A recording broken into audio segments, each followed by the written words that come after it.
A cat named Oscar lived in a nursing home in Providence, Rhode Island. He was distant, unhurried. He moved through the ward on his own terms, past nurses, past visitors, past patients who reached for him, largely indifferent to all of them, until someone was going to die.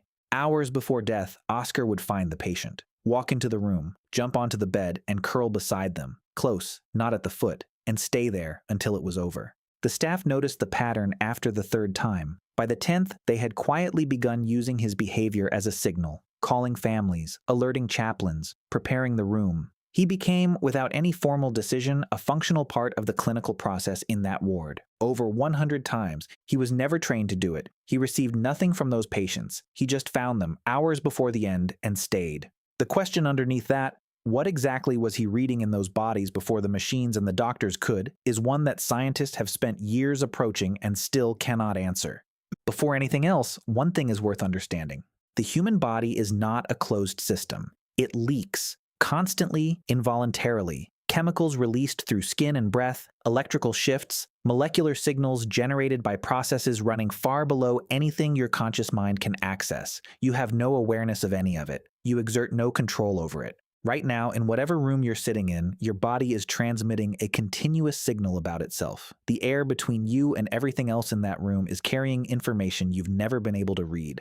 Pause on that for a moment. Because the question this entire story turns on is simple. If you can't read that signal, what can? Dogs were the first animals studied in controlled clinical settings. Researchers designed trials where trained dogs were exposed to breath and tissue samples, some from healthy patients, some from patients with active, undiagnosed cancers, early-stage lung cancer, ovarian cancer at stages where symptoms hadn't appeared and scans had found nothing. In multiple independent trials, the dogs identified the malignant samples with accuracy rates above 90%.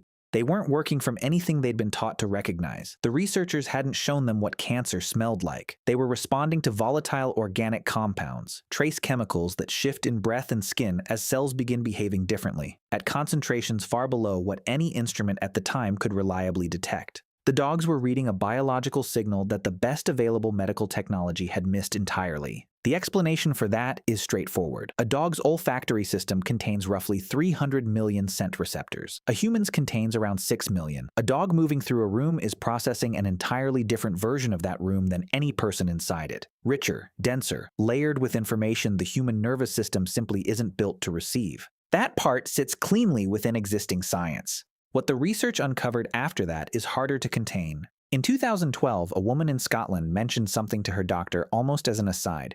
Her husband had been in good health for years, but she had noticed a change in how he smelled.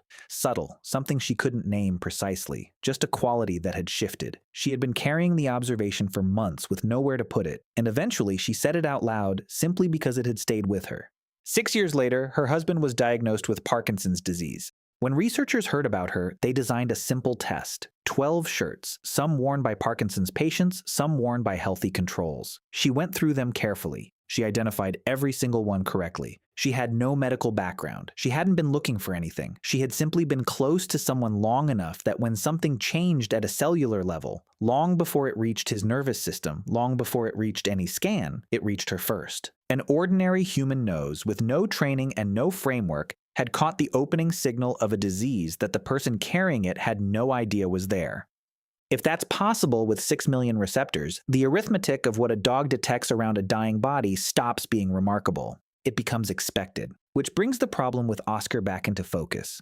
The working hypothesis for his behavior has always centered on scent, ketones and other compounds released as organs begin to fail, a grounded explanation that fits with everything the research had established. Except Oscar arrived hours before death. In documented cases, he was beside patients before the clinical signs that experienced nurses in that ward would have recognized, before vital readings shifted, before any medical reason existed to call a family. If the scent hypothesis is correct, the body was producing that signal, measurably, detectably, before the people trained to read dying bodies had found anything to read. That gap has been sitting in the research for 15 years, and the researchers studying it have quietly noted two possibilities. Either the dying process begins broadcasting something far earlier than medicine currently maps, or Oscar was reading a different signal entirely, one that existing science hasn't identified yet. Both remain open, and it's inside that open question, that unresolved space between what Oscar knew and what anyone else could see, There is one observation from a nurse who worked alongside Oscar for years that David Dosa kept returning to in his notes. She described watching him one afternoon, sitting in the doorway of a particular room. He had been there for several hours, still, facing in, making no sound. The patient in that room was stable. The chart was clean. The team had no concern about that room or that patient on that day. She watched him for a few minutes, then continued her rounds. The patient died before morning. She said the accuracy, after years with Oscar, had long since stopped being the thing that stayed with her. What she couldn't move past was something about the quality of his stillness in that doorway. She had worked in that ward for 11 years. She had learned the particular texture of a room where someone was close to the end, what it felt like to stand in it, the specific quality of that silence. She had developed a fluency for it that she couldn't fully put into words. Oscar's stillness was different from anything in that experience. It wasn't the stillness of an animal waiting for something to happen. It was the stillness of something for whom it had, in some sense, already happened. She spent a long time looking for a more precise way to say that. She never found one. The science behind all of this requires nothing unusual. Bodies produce compounds that shift as they change. Animals with acute chemical sensitivity detect those compounds earlier than human instruments can. The pattern holds across species, across independent research groups, across decades of data. Every piece of it sits inside conventional biology. But there is one detail from the cancer detection trials that rarely gets mentioned, and it changes the texture of everything else. In several studies, dogs that had been trained to detect specific cancers began alerting to cancers they had never been trained for. Handlers noticed dogs flagging patients whose samples weren't part of the trial. In some of those cases, follow-up testing confirmed malignancies that hadn't been part of the original study design. The dogs hadn't been given a category for what they were finding. They found it anyway, which suggests that what animals detect around a human body isn't a specific signal for a specific condition. It's something broader, a continuous reading of the body's overall state, where it is, how it's changing, what direction it's moving in. Your dog, sitting across the room right now, is running that read on you. It has been running it since the moment you walked in. Oscar died in 2022, at 18 years old. The staff held a small gathering for him in the ward, the same corridors, the same rooms. The people who had worked alongside him for years stood together in a place that had learned in some way to read what he was reading. Then they went back to work. Somewhere in a building like that one, right now, an animal is moving through a corridor.